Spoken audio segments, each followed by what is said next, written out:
भीम नहीं होते हम आज कहाँ जाते। अगर भीम नहीं होते हम आज कहाँ जाते।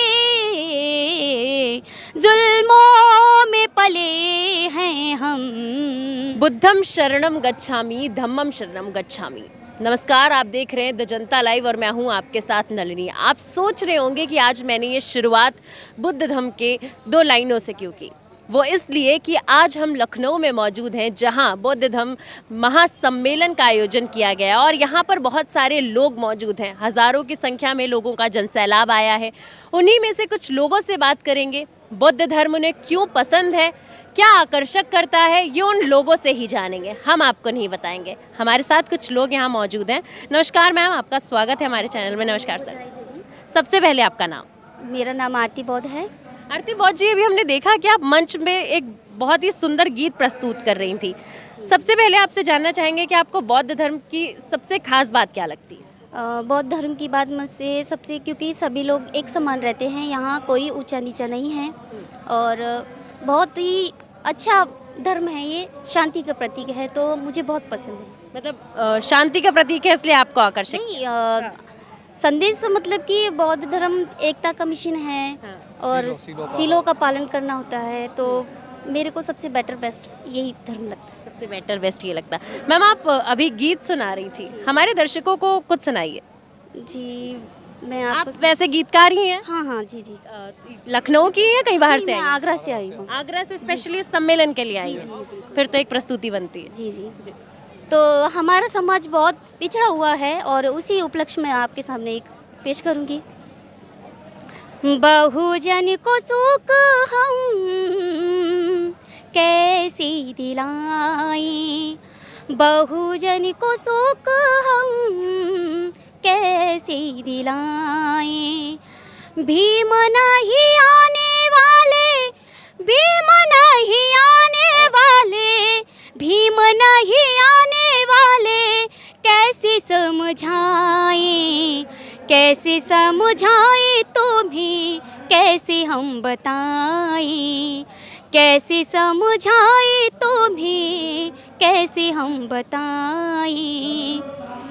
क्योंकि हमारे समाज में पाखंडवाद बहुत इतना बढ़ चुका है कि हर किसी चीज़ को लेकर देख लो, कहीं पे भी इतना अंधविश्वास फैला हुआ है।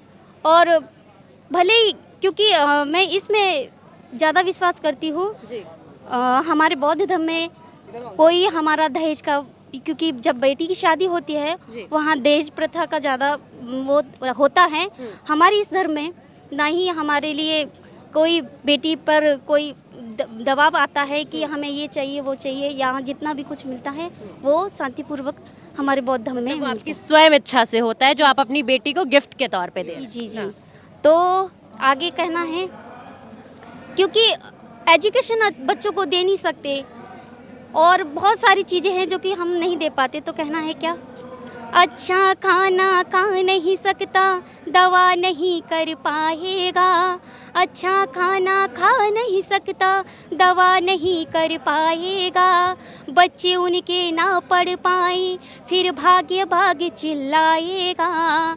रीत रिवाज तेरे, रीत रिवाज तेरे, रीत रिवाज तेरे, गरीबी बुलाए, गरीबी बुलाए, जीवन नरक बनाए, गरीबी बुलाए, जीवन नरक बनाए। बहुजन को सुख हम कैसे दिलाएं।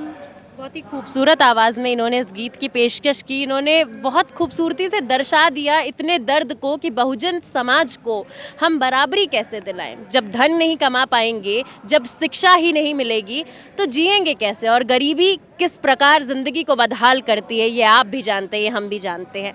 आप खुद एक महिला हैं और बाबा साहब का नाम वहाँ ज़रूर लिया जाता है, क्योंकि कहते हैं कि बाबा साहब नहीं होते तो आज मैं और आप यहाँ पर आज़ादी से बात नहीं कर पाते। महिलाओं के लिए सबसे ज़्यादा काम उन्होंने किया है। बिल्कुल बिल्कुल। बताइए उनके बारे में। तो नारी शक्तियों के लिए, क्योंकि हमारे बाबा साहब ने बहुत कुछ किया है। क्योंकि शिक्षा का क्योंकि मेन पार्ट होता है कि आज हम इस पोजीशन पे हैं, वो भी उन्हीं की बदौलत हैं। क्योंकि नारियों को तो घर से बाहर भी निकलने नहीं दिया जाता था जी। और उनको बहुत, मैं तो अपना आइडल मानती हूँ। क्योंकि मेरी जीवन की इच्छा यही है कि हमेशा मैं बाबा से शिक्षा के जरिए हम लोग यहाँ तक पहुँच पाए हैं, हाँ, शिक्षा के लिए ज़रूरत से हम यहाँ पे आए हैं और जो बाबा साहब ने दिया है। जो बाबा साहब ने दिया है। सर भी कुछ बोलना चाह रहे हैं और लगातार बोल रहे हैं, सर से भी पूछते हैं। सर, आप उनको बता रहे थे, क्या लगते हैं आप उनके?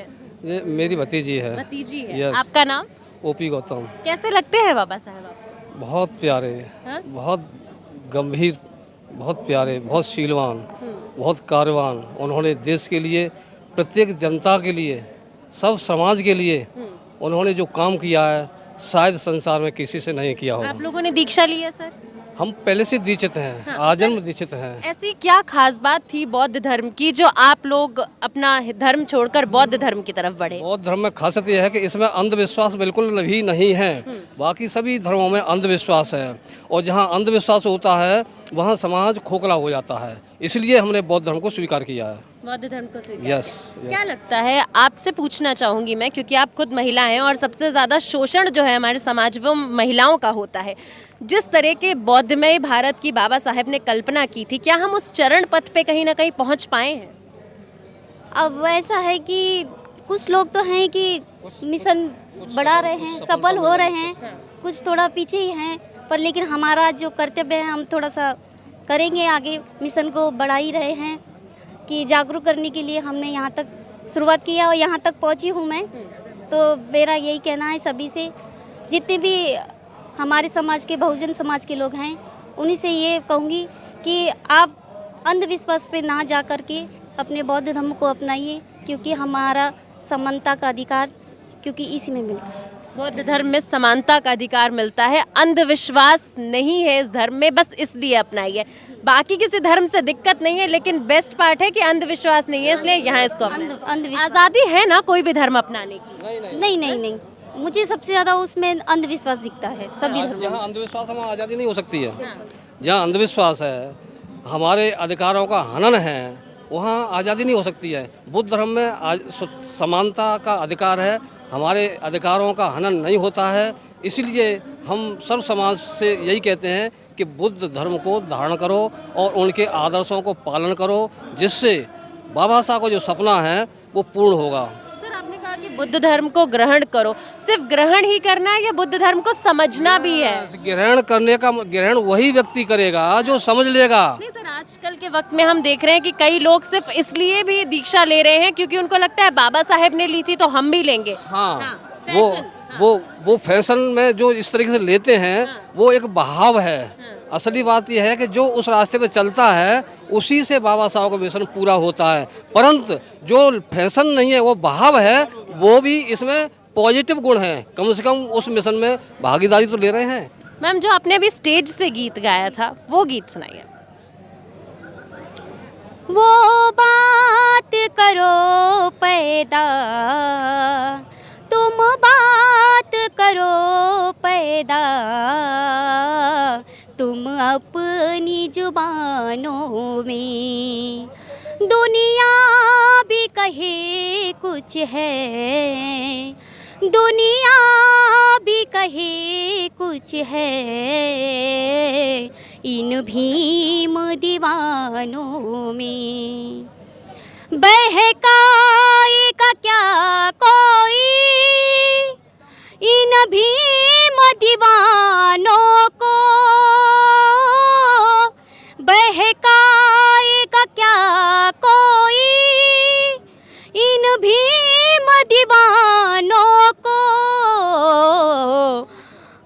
जुल्मों में पले हैं हम, जुल्मों में पले हैं हम,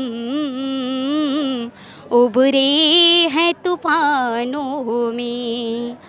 वो बात करो पैदा, तुम अपनी जुबानों में। अगर भीम नहीं होते हम आज कहाँ जाते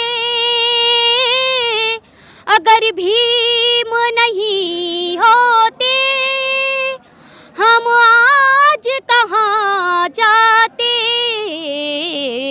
जुल्मों में पले हैं हम, जुल्मों में पले हैं हम, उबरे हैं तूफानों में। वो बात करो पैदा तुम अपनी जुबानों में।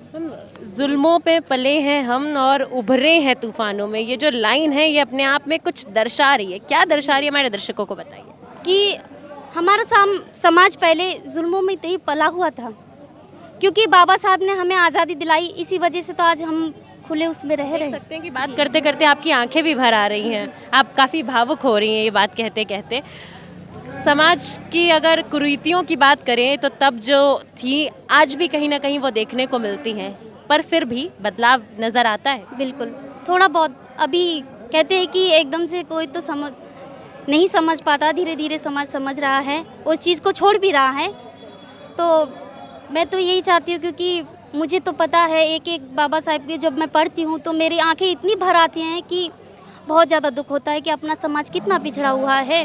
और बाबा साहब ने तो हमारे लिए कितना कुछ किया है, अपने घर बार, बच्चों, बीवी सबको छोड़ दिया, तब भी उन्होंने बहुत बलिदान दिया हमारे लिए, बहुत बलिदान दिया। मतलब वही बात है कि बाबा साहब के लिए जितना कहा है कम है, जितना कहा जाए उतना कम है, क्योंकि वो सिर्फ बौद्ध धर्म को अपनाने की बात नहीं करते थे, वो एक विचारधारा को अपनाने की बात करते थे जो हर धर्म में सिर्फ एक ही शिक्षा और एक ही चीज़ पहुंचाती थी कि अंधविश्वास में मत रहिए। फिलहाल के लिए इस रिपोर्ट में बस इतना ही।